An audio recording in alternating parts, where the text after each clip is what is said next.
Well, just recently I put the wheels to this Yellowstone undercarriage into the paint room, and I have the primer on those, and I need to get this undercarriage in there and prime it as well. But I need to do a little disassembly, and I need to do a little final assembly. I did take off the brake arm here because it's pretty tall and I don't want to interfere with my ceiling. And I've also dismantled my DoubleTree, so I want to prime that separately. And actually I'm going to take this front axle assembly out from underneath the reaches, and I want to prime that separately also, just because it makes accessibility by my paint gun a little easier. But there is a little final assembly that I need to do, and that has to do with these brake blocks. I purposely have not bolted them onto the brake beam, nor have I attached the step that is going to go on in relation to this brake block, because I wanted the boxings in those rear wheels so that they are in their position, and then I can line this up exactly where it needs to be and get that bolted in place.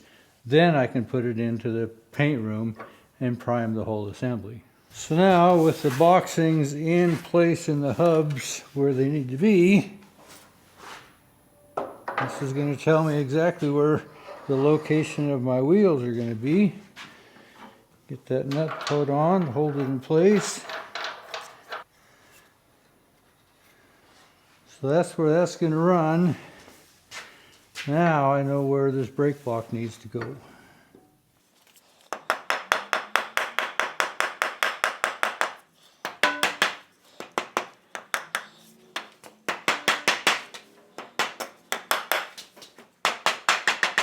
So if I put it right there, it looks like I'm a little off here on the top.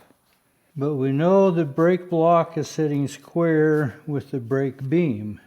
But because of the bend of the axle, remember the spindle being bent underneath, that's the swing relationship to caster and camber on cars, gather and swing. Well, it makes this wheel look like it's tilted out because this spindle is down, and what that does is it brings these bottom spokes more into a vertical position to where they carry the load more effectively, but it makes the top look like it leans out. Not look like, it does lean out. So this wheel doesn't set as square to the brake beam as the brake block does. So when we look at the brake block and relationship to the tire, we see that it sets at an angle to this block. It's a little closer here than it is down here. If we look on the inside, we're further away up here and closer down here. So I'm looking for center just about the height of this brake beam right in here. And this is where we're going to center up our wheel to the brake block, or in this case, we're going to center up the brake block to the wheel. So as a reference, I'm just going to mark where this block sits. And then this step is going to get bolted, centered up on that brake block, and it's going to sit just about like so. So if I have enough room here, I'd like to shift this to the side and see if I can do this to the right side also. I guess this is actually the left side, isn't it? So how many times have we been in conversations like this that somebody will say, turn left, and they turn right. The other one will say, no, the other left. Well, that's kind of the deal here. This is the right wheel. No, it's the other right. It's actually the left.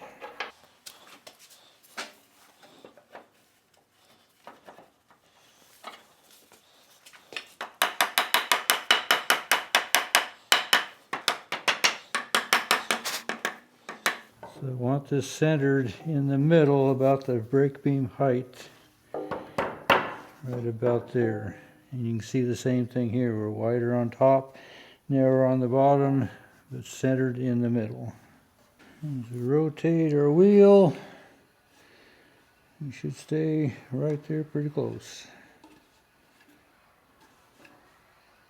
So here we can see again, it looks like this wheel is leaning out, but remember I mentioned that the bottom spoke should be somewhat close to vertical to carry the maximum amount of weight.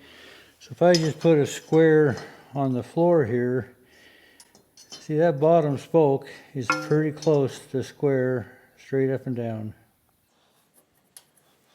That's a good indication that the bend on this axle spindle is correct.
So while I'm in the process of priming the undercarriage, one of the last steps I need to do on building this body is the side panels and then the rear panel. This side panel is 8 feet 3 inches from the rear to the front. That gives me about a 1/2 inch play on both sides. And we are from the bottom of the frame to the top of the seat frame here about 12.5 inches finished. I always figure about 13 because I like to have a little trim space. But the height of these first two seats are an inch lower than the rear seat. So I need to come up to that 14-inch depth to accommodate the height of the frame on the rear seat. So years ago I did make a rough pattern, and this is 1/8-inch bending ply, and I have actually measured out both coaches on this. You can see this one says 8-passenger, and this would be the edge of the front. Then if we came to the full length of this, I have marked down here that this is for the 11-passenger. Now these sheets come in 8-foot lengths. When I use these for patterns, I actually have to just continue this curve up to get my 8'3". I'm going to add another 1.5 inches here, and then also on the other end. If I follow this curve up and come out another 1.5 inches, that gives me a pretty good pattern for my 11-passenger. So finding boards wide enough to make these panels is always a challenge, but I have 2 poplar boards here that I have specifically set aside for this coach. The bottom one here is 16 1/4, and the top one here is 18 1/4. So I can get both of my 14-inch side panels out of this. These are both what is referred to as hit and miss 15/16. So it's kind of a shame, but I actually have to throw away half of this board by the time I plane it down to 3/8. These have to be steam bent, so I'm looking for nice clear lumber, and I need 8'3" to start with. So I can trim them to length right about in there. Then I'll rip these to 14 inches, then put my rough pattern on.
So sometimes these boards are telling you which way they want to bend, so when I put this on my form, it's naturally going to want to curl this direction, so I'll use that to my advantage.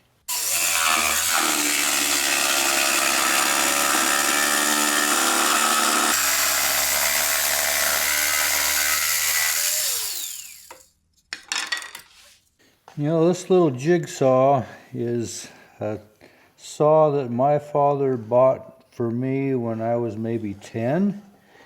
He had the notion that I should make Christmas ornaments, Santa Claus and reindeer, out of plywood, and he said, here's the tool that you need to use. So I'm now 72, so this is 60 plus years old. So there is a difference in the curve between the front and the rear on this body, and I noted that on my pattern. But when these come out of the steamer, they're going to naturally want to bend one direction or the other. So I do cut them out symmetrically so they can go either direction. Then I would like this to be the right rear because of this little defect here. And if this is the right rear, I have this calculated that this will actually be cut out to provide the entryway between the rear seat and the second rear seat, so this knot will actually disappear. And this is enough of a gradual bend this direction, and it wants to go this direction, that hopefully this will not be a problem, and I can remove that when I actually get it installed.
Well, this is probably the most nerve-wracking, most difficult bend that I do out of all my seam bending.